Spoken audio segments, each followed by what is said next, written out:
ಆತ್ಮೀಯ H16 news ಅರ್ಥಾತ್ ಹೇ ಸಿದ್ದರಾಮ್ಗೆ ಸ್ವಾಗತ. ನಾನು ನಿಮ್ಮವ MI ಅಥವಾ ಮಲ್ಲಪ್ಪ ಜೋತಾವರ್. ಆದಮೇಲೆ ಹೊರಗುತ್ತಿಗೆ ರದ್ದು ಅಥವಾ ನಿಷೇಧ ನಿಜವಾಗಿ ಒಳ್ಳೆಯ ಕಾಯ್ದೆ, ಎಂದೂ ಆಗಬೇಕಾಗಿದ್ದು. ಓಪನ್ ಮಾರ್ಕೆಟದಲ್ಲ ಇವತ್ತು ಯಾವ ರೀತಿಯಾಗಿ ಕಾರ್ಮಿಕರ ಶೋಷಣೆ ಆಗ್ತಾಯಿದೆ ಅಂದರೆ, ದುಡಿಯುವ ವರ್ಗವನ್ನು ಯಾವ ರೀತಿಯಾಗಿ ಶೋಷಿಸ್ತಾ ಇದ್ದಾರೆ ಅಂದರೆ, ಸರ್ಕಾರಗಳಂತೆ ಜವಾಬ್ದಾರಿ ಬೇಕಾಗಿಲ್ಲ, ಯಾವುದೇ ಜವಾಬ್ದಾರಿಯಿಂದ ಓಡಿ ಹೋಗುವಂಥದ್ದು. ಜೊತೆಗೆ ನಾವು ಸಹಿತ ಮೈಗಾಡರಾಗಿದ್ದೀವಿ ಅನ್ನೋದು. ಸರ್ಕಾರಿ ನೌಕರಿ ಸಿಗ್ತಿಲ್ಲೋ ಮೈಗಾಡು. ಇವತ್ತು ಸರ್ಕಾರಿ ಶಾಲೆಗಳಲ್ಲಿ ನೌಕರಿ ಫಿಕ್ಸ್ ಅಂತ ಅನೇಕ ಕೆಲಸಗಾರ ನೋಡ್ತಾ ಇದ್ದೀವಿ. ಅದೇ ಆಗಿ ತಹಸೀಲ್ದಾರ್ ಆಫೀಸಲ್ಲಿರ್ಬೋದು, ಮತ್ತಾವುದು ಆಫೀಸಲ್ಲಿರ್ಬೋದು, ನೌಕರಿ ಫಿಕ್ಸ್ ಆದರೆ ಮುಗಿತಪ್ಪ, ನಾವು ಇನ್ನು ಫಿಟ್ ಫಾರ್ 58 ಇಯರ್ಸ್ ಅಥವಾ 60 ಇಯರ್ಸ್ ಅನ್ನೋ ಮನೋಭಾವದಿಂದಾಗೆ ಏನೆಲ್ಲ ನಡೀತಾ ಇದ್ದಾವಿಲ್ಲ. ಅವ್ರು ಕೊಡೋ ಪೇಮೆಂಟು, ಈ ಸರ್ಕಾರಿ ನೌಕರಿಯಲ್ಲಿದ್ದಂಥವ್ರು ಅವರ ಎಲ್ಲ guarantee, life guarantee, medical guarantee ಎಲ್ಲ ಕೊಟ್ಟು ಭ್ರಷ್ಟರು. ಎಲ್ಲೋ ಒಬ್ಬರು ಸಿಗ್ಬೋದು ನೀವು ಪ್ರಾಮಾಣಿಕರು. ಆ ದೃಷ್ಟಿ ಇಟ್ಕೊಂಡು ನೋಡಿದಾಗ ಇದು ಹೊರಗುತ್ತಿಗೆ ಇದು ಸರಿ ಏನೋಪ್ಪ ಅಂದ್ರೆ ಮನಸ್ಸದ. ಬಟ್ ಭಾಳಷ್ಟು ಜನ, ಶೇಕಡ 90ಕ್ಕೂ ಹೆಚ್ಚು ಜನ, 95 ಅಂದರೂ ಅಡ್ಡಿ ಇಲ್ಲ. ಯಾಕೆಂದರೆ ಸರ್ಕಾರಿ ನೌಕರು 5% ಇರಬಹುದು ಆಲ್ ಓವರ್ ಇಂಡಿಯಾದಲ್ಲ. ಇನ್ನುಳಿದ ಎಲ್ಲ 95% ಜನರ ಶೋಷಣೆ ಅಂತ ನಿಂತಿಲ್ಲ. ಖಾಸಗಿ ಕಂಪ್ನಿಗಳಲ್ಲಂತೂ ಹೊರದು ಮುಕ್ತಾ ಇದೆ. ಹೆಣ್ಣುಮಗಳಿದ್ದರಂತೆ ಮುಗಿದೋಗ್ಬಿಡ್ತು. ಇವೆಲ್ಲನೂ ನೋಡಿದಾಗ ಹೊರಗುತ್ತಿಗೆ ಇದು ಬ್ಯಾನ್ ಆಗಬೇಕಾಗಿತ್ತು. ಆ ದಿಶೆಯಲ್ಲೇ ನಮ್ಮ ಸಿದ್ದರಾಮಯ್ಯನವರು, ಅವ್ರ ಜೊತೆಗಾರರಾದಂತಹ H.K. ಪಾಟೀಲರು ಭಾಳ ಒಳ್ಳೆಯ ನಿರ್ಧಾರ ತೆಗೆದುಕೊಂಡಾರ. ಮತ್ತು ಇದು ಕಾಂಗ್ರೆಸ್ ಸರ್ಕಾರದಿಂದ ಮಾತ್ರ ಸಾಧ್ಯನೋ, ಯಾಕಂದರೆ ಇಲ್ಲಿವರೆಗೆ ಹಿಂದಿದ್ದಂಥದ್ದು ಕಾರ್ಮಿಕ ಕಾನೂನುಗಳಲ್ಲಿ ಮತ್ತೆ ಎಲ್ಲ ಕಾಂಗ್ರೆಸ್ ಸರ್ಕಾರದಲ್ಲಿ ಇದ್ದಿದ್ದು. ನಂತರದಲ್ಲಿ ನಮ್ಮ ಮನಮೋಹನ್ ಸಿಂಗ್ ಸಾಹೇಬರು ಬಂದು ನೋಡಿ ಐತಿಹಾಸಿಕ ತಪ್ಪದು ಓಪನ್ ಮಾರ್ಕೆಟ್ ಮಾಡಿದಂಥದ್ದು. ಅವ್ರು ಭಾಳ ಪ್ರಾಮಾಣಿಕರು. ಅವ್ರ ಬಗ್ಗೆ ನಮಗೆ ಹೆಮ್ಮೆ, ಖುಷಿ, ಹೌದು ಪ್ರಾಮಾಣಿಕ. ಆದರೆ ಅವ್ರು ತೆಗೆದುಕೊಂಡಂಥ ನಿರ್ಧಾರ ಈ ದೇಶದ ಅವನತಿಗೆ ಕಾರಣ ಆಯಿತು ಅನ್ನೋದು ಇವತ್ತು ಈ ಒಂದು ಹಂತಕ್ಕೆ ಬಂದಿದ್ದಕ್ಕೆ ಕಾಂಗ್ರೆಸ್ನ ದುರಾಡಳಿತ. ಅದೇ ಕಾಲಕ್ಕೆ ಈ ಸರ್ಕಾರಿ ನೌಕರರ ಬೇಜವಾಬ್ದಾರಿ ವರ್ಕ್, ಬೇಜವಾಬ್ದಾರಿ ನಮಗೇನು ಸಂಬಂಧ ಇಲ್ಲ ಅನ್ನುವಂಥದ್ದು ಮ್ಯಾಕ್ಸಿಮಮ್ ಅವರು ಇದ್ದಾರೆ. ಹಂಗಂದ್ರೆ ಎಲ್ಲರೂ ಅಂತ ಎಲ್ಲ ಇದ್ದಾರೆ, ಎಲ್ಲೋ ಒಬ್ಬರು ಇರ್ಬೋದು, ಅವರು ಎಲ್ಲೋ ಒಬ್ಬ ಉಳಿದವ್ರು ಎಲ್ಲರೂ ಬೇಜವಾಬ್ದಾರಿ ಭ್ರಷ್ಟರಾಗಿದ್ದಕ್ಕಾಗಿ ಇವತ್ತಿಡೀ ದೇಶದ ವ್ಯವಸ್ಥೆ ಹಾಳಾಗಿ ಹೋದಾಗ ಮನಮೋಹನ್ ಸಿಂಗ್ ಅವ್ರಿಗೆ ದಾರಿ ತೋರಿಸಲಿಲ್ಲೋ, ಮತ್ತೇನಾಗಲಿಲ್ಲೋ. PV ನರಸಿಂಹರಾಯರು ಸಹಿತ ಅವರು ಏನಪ್ಪ ಅಂದ್ರೆ ಆಳಿದ್ದು ಸೋತು ಹೋಗಿದ್ರು. ಚಂದ್ರಶೇಖರ್ ಅಂತ ಪ್ರಧಾನಿ ಸಹಿತ ಸೋತು ಹೋಗಿಬಿಟ್ಟಿದ್ರು ಆ ವ್ಯವಸ್ಥೆಯಲ್ಲೇ. ಅದು ಮಿಕ್ಸ್ಡ್ ಎಕಾನಮಿ, ಅದರಲ್ಲಿ ಸಿಕ್ಕೊಂಡು ನೆಹರು ಮಾಡಿದಂಥ ಐತಿಹಾಸಿಕ ತಪ್ಪಿನಿಂದಾಗಿ ಏನಾಗಿಬಿಡ್ತಪ್ಪ ಅಂತಂದ್ರೆ ನಾವು ನಿರಂತರ ಬಡತನದಲ್ಲ ಅಧಿಕಾರಶಾಹಿಗಳ ಕೈಯಲ್ಲೇ ಸಿಕ್ಕೊಂಡು ಒದ್ದಾಡ್ತಾ ಇದ್ವಿ. ಆ ಹೊಡೆತಕ್ಕೆ ಓಪನ್ ಹೊರಗಡೆ ಬರಲ್ಲ, ಕಾಂಪಿಟೇಷನ್ ಆಗ್ತದೆ, ಎಲ್ಲರಿಗೂ ಹೆಲ್ಪ್ ಆಗ್ತದೆ, ಎಲ್ಲರೂ ಉದ್ಯೋಗ ಕೊಡ್ತಾರೆ ಅಂತ ಹೇಳಿದ್ರೆ ಇದರ ಅಡ್ವರ್ಸ್ ಎಫೆಕ್ಟ್ ಆಗಿ ಹೋಗ್ಬಿಡ್ತು. ಇವತ್ತು ಕಳೆದ ಈ ಮನಮೋಹನ್ ಸಿಂಗ್ನಿಂದ ಇವತ್ತಿನವರೆಗೆ ವಿಶೇಷವಾಗಿ ಅದರಲ್ಲಿ ಮೋದಿಜಿಯವ್ರು ಬಂದ ಮೇಲಂತೂ ಮುಗಿದು ಹೋಯಿತು. ಇದ್ದ PSUಗಳು ಅಂದರೆ ಪಬ್ಲಿಕ್ ಸೆಕ್ಟರ್ನಂಥ ಯೂನಿಟ್ಗಳು, ಸರ್ಕಾರಿ ಯೂನಿಟ್ಗಳು, ಸರ್ಕಾರಿ ವಲಯ ಹೆಚ್ಚು ಕಡಿಮೆ ಸ್ಥಗಿತದಂಗಾಗಿ ಹೋಗ್ಬಿಟ್ಟದ. PSUಗಳನ್ನೆಲ್ಲ ಮುಗಿಸಿಬಿಟ್ಟಿದ್ದಾರೆ. 34 PSUಗಳನ್ನ ಮನೆ ಕಳಿಸಿಬಿಟ್ರು, ಪ್ರೈವೇಟ್ದಲ್ಲಿ ಕೊಟ್ಬಿಟ್ರು. ಇವತ್ತು ನೋಡ್ರಿ ಬ್ಯಾಂಕಿಂಗ್ ಸೆಕ್ಟರ್ 14 ಲಕ್ಷ ಜನ ದುಡಿತಾ ಇದ್ರು. ಇವತ್ತೆಷ್ಟು ಲಕ್ಷ ಅದರ 6-7 ಲಕ್ಷ ದುಡಿತಾ ಇದ್ದಾರೆ. ಉಳಿದಲ್ಲಿ ಮನೆಗೆ ಹೋಗಿ ಹೆಚ್ಚಾಗಲಿಲ್ಲ, ಉದ್ಯೋಗ ಸೃಷ್ಟಿ ಆಗಲಿಲ್ಲ. ಅದರಲ್ಲೂ ಮುಖ್ಯವಾಗಿ MSME ಬೆಳೀಲಿಲ್ಲ, ಕಾರ್ಖಾನೆಗಳು ಬೆಳೀಲಿಲ್ಲ. ಎಲ್ಲ ದಿವಾಳಿ ದಿವಾಳಿ ದಿವಾಳಿ ದಿವಾಳಿ. ಅವರು ಸರ್ಕಾರಿ ಅಧಿಕಾರಿಗೆ ಸಿಕ್ಕಾಗ ಪ್ರಶ್ನೆ ಅವರು. ಆದರೆ ಇವರು ಬಂದು ಮನಮೋಹನ್ ಸಿಂಗ್ರು ಓಪನ್ ಮಾಡಿದರೆ ಚೆನ್ನಾಗಿ ಆಗ್ತದೆ, ಯಾಕಂದರೆ ಅಮೇರಿಕಾದಲ್ಲೇ, ಇಂಗ್ಲೆಂಡ್ನಲ್ಲೇ, ಇನ್ನುಳಿದ ಮುಂದುವರೆದ ದೇಶಗಳ ಆಗ್ಯದ ನಮ್ಮದು ಆಗ್ತದೆ ಅಂತ ಏನೋ ಭ್ರಮೆಗೊಳಗಾಗಿ ಅದು ಚೇಂಜ್ ಮಾಡಿದರು PV ನರಸಿಂಹರಾಯರು ಅವರು. ನಂತರ ಕೆಲವು ಜನ ಚೆನ್ನಾಗಿ ನಡೆದಂಗೆ ಅನಿಸ್ತು ಆರಂಭದಲ್ಲ. ಆದರೆ ಇವತ್ತು ಅದು ಗಮನಿಸಿದಾಗ ಅದರಲ್ಲೂ ಮೋದಿಯವ್ರು ಬಂದ ಮೇಲಂತೂ ಇಡೀ ಓಪನ್ನ ಕ್ಲೋಸೇ ಇಲ್ಲ. ಎಲ್ಲರೂ ಪ್ರೈವೇಟ್ದಲ್ಲಿ ಕೊಟ್ಟರು, ಪ್ರೈವೇಟ್ದಲ್ಲಿ. ಇವತ್ತು ಏನಾಗಿದೆ, ಇನ್ವೆಸ್ಟರ್ಸ್ ಬರ್ತಾಯಿಲ್ಲ, ಇಲ್ಲ ಇಂಡಸ್ಟ್ರಿಗಳು ಬೆಳೀತಾ ಇಲ್ಲ, ಏನೂ ಇಲ್ಲ. ಇವತ್ತೇನಾಗಿಬಿಡ್ತಪ್ಪ ಅಂದ್ರೆ ಈ ಕಾರ್ಮಿಕರನ್ನು, ಕೂಲಿಕಾರರನ್ನ ಶೋಷಣೆ ಮಾಡೋದು ದೊಡ್ಡ ವ್ಯವಸ್ಥೆ ನಿರ್ಮಾಣ ಆಗಿಬಿಡ್ತು. ಮೊದಲು 8 ತಾಸು ದುಡಿದು ನಮ್ಮ ಕಾರ್ಮಿಕರು ಒಳ್ಳೆ ಜಗಳ ತೆಗೆದಿದ್ರು. ನಾವು ಸಾಯಂಕಾಲ ಸಣ್ಣವ್ರದ್ದು ನೋಡಿದ್ದೀವಿ ಅದನ್ನು.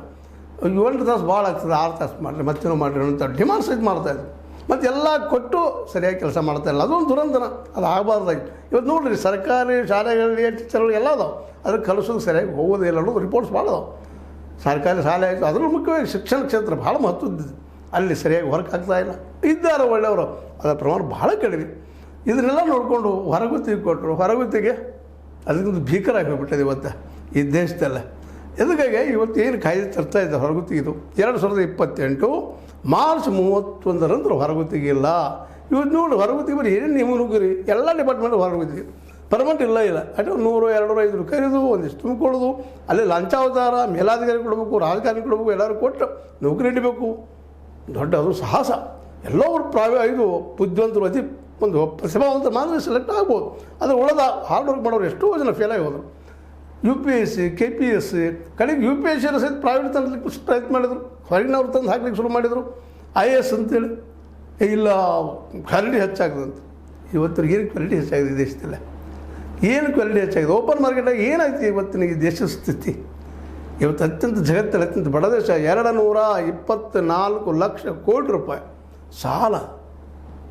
ಈ ಕಾರ್ಪೊರೇಟ್ ನಮ್ಗೆ ಉದ್ಯೋಗ ಕೊಡ್ತಾರೆ ಅಂತೇಳಿ ಅವ್ರಿಗೆ ಸಿಕ್ಕಾಪಟ್ಟೆ ರಿಟರ್ನ್ ಆಫ್ 25 ಲಕ್ಷ ಕೋಟಿ ರೂಪಾಯಿ ರಿಟರ್ನ್ ಆಫ್ ಕೊಟ್ಟು ಸಾಲ ಮನ್ನಾ.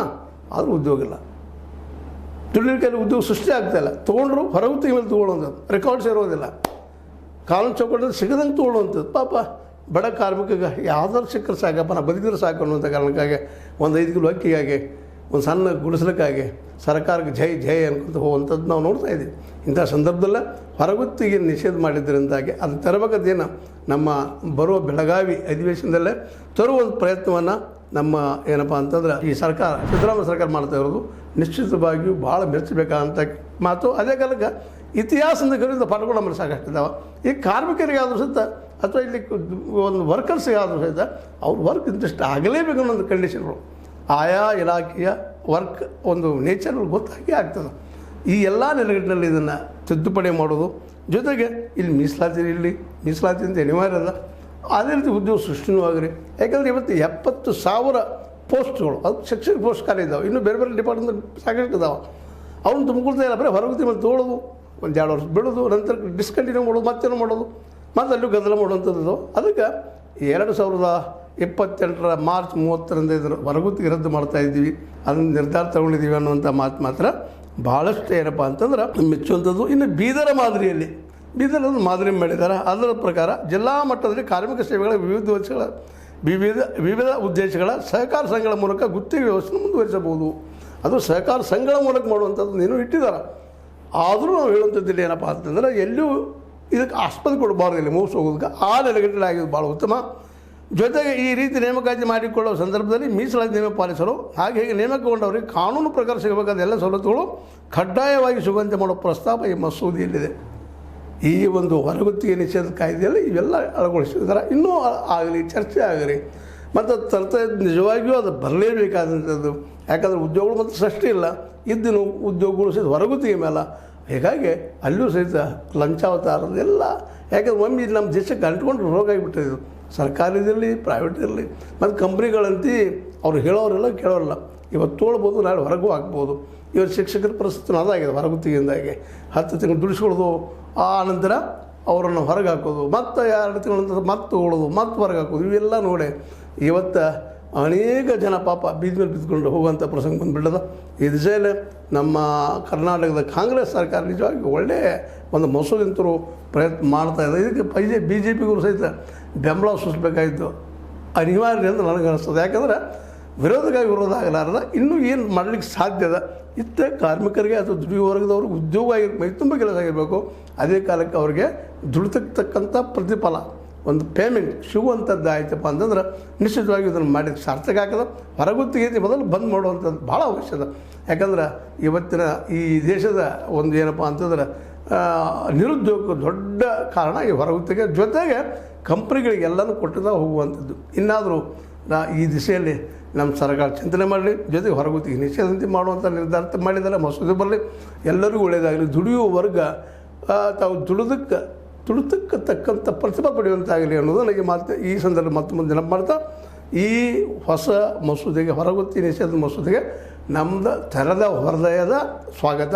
ಜೊತೆಗೆ ಕಾರ್ಮಿಕರಿಗಾದರೂ ಸಹ ಅಥವಾ ದುಡಿಯುವ ವರ್ಗಕ್ಕಾದರೂ ಅಥವಾ ನೌಕರದಾರರಿಗಾದರೂ ಸಹ ಅವರ ಬದುಕು ಭದ್ರಾಗಿರಬೇಕು ಅನ್ನೋ ಮಾತನ್ನು ಮತ್ತೆ ನೆನಪಿಸ್ತಾ, ಇದು ನಿಮ್ಗೆ ಲೈಕ್ ಆಗಿರ್ಬೋದು. ಲೈಕ್ ಮಾಡಿ, ಶೇರ್ ಮಾಡಿ, ಕಾಮೆಂಟ್ ಮಾಡಿ, ಜೊತೆಗೆ ಸಬ್ಸ್ಕ್ರೈಬ್ ಮಾಡಿರಿ.